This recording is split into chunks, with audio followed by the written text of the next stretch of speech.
Halo teman-teman, perkenalkan nama saya Veronica Simbolon, NIM D1A018189.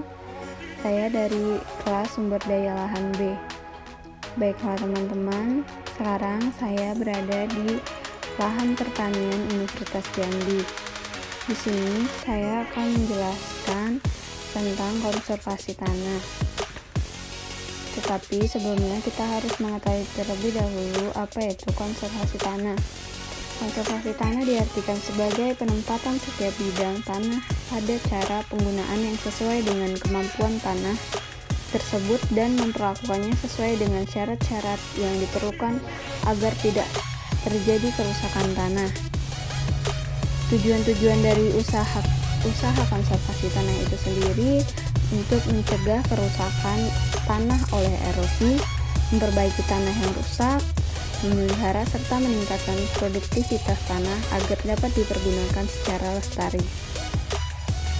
Saat ini saya akan menjelaskan konservasi tanah dengan metode vegetatif, di mana metode vegetatif adalah penggunaan tanaman atau tumbuhan dan sisa-sisanya untuk mengurangi daya rusak hujan yang jatuh dan daya rusak aliran permukaan dan erosi. Saya memilih metode vegetatif dengan menggunakan mulsa. Mulsa itu sendiri adalah material penutup tanaman budidaya yang dimaksudkan untuk menjaga kelembapan tanah serta menekan pertumbuhan gulma dan penyakit sehingga membuat tanaman tersebut tumbuh dengan baik.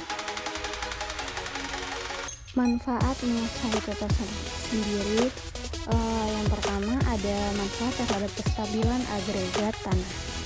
Manfaat terhadap kestabilan agregat tanah, dengan adanya bahan mulsa di atas permukaan tanah, energi air hujan akan ditanggung oleh bahan mulsa tersebut sehingga agregat tanah tetap stabil dan terhindar dari proses penghancuran. Manfaat mulsa terhadap tanaman itu, dengan adanya bahan mulsa di atas permukaan tanah, benih gulma akan terhalang dan akibatnya tanaman yang ditanam akan bebas tumbuh tanpa kompetisi dengan gulma dalam penyerapan hara mineral tanah. Baiklah, di sini kita akan bisa melihat seperti yang kita lihat ini, lubang di sekitarannya itu digunakan untuk menanam benih tanaman agar bisa dapat berkembang tumbuh bebas. Dan biasanya penggunaan gulma diletakkan di perkebunan dari ujung bedeng ke ujung bedeng agar semuanya permukaan tanah tertutup dan tidak ada gulma yang dapat mengganggu pertumbuhan dari tanaman tersebut. Baiklah, selanjutnya ini saya menjelaskan tentang mulsa. Sebenarnya mulsa itu ada bermacam-macam, ada mulsa organik dan mulsa anorganik. Mulsa organik itu sendiri adalah mulsa yang semua bahan sisa pertanian yang secara ekonomis kurang bermanfaat seperti jerami padi, batang jagung, batang kacang tanah, daun dan kelapa daun pisang,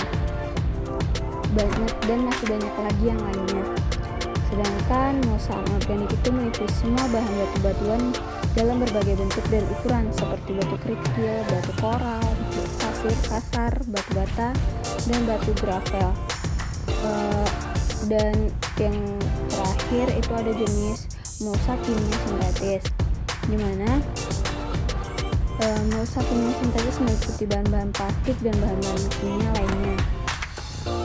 Yang kita lihat di sini ini merupakan contoh dari mulsa kimia sintetis. Bahan-bahan plastik berbentuk lembaran dengan daya tembus sinar matahari yang beragam. Mulsa plastik itu sendiri memiliki kelebihan dari mulsa yang lain. Bisa disebut sebagai mulsa plastik, yaitu mulsa ini dapat diperoleh di setiap saat, dan mulsa ini juga memiliki sifat yang beragam terhadap suhu tanah tergantung plastiknya. Mulsa ini juga dapat menekan erosi. Mulsa ini mudah diangkut sehingga dapat digunakan di setiap tempat. Mulsa ini dapat menekan dan terhindar tanaman pengganggu seperti gulma-gulma. Mulsa ini juga memiliki kekurangan, yaitu mulsa plastik tidak memiliki efek menambah kesuburan tanah karena sifatnya suka laku dan harganya relatif mahal. Baiklah teman-teman, hanya itu yang bisa saya sampaikan. Terima kasih telah menonton video ini.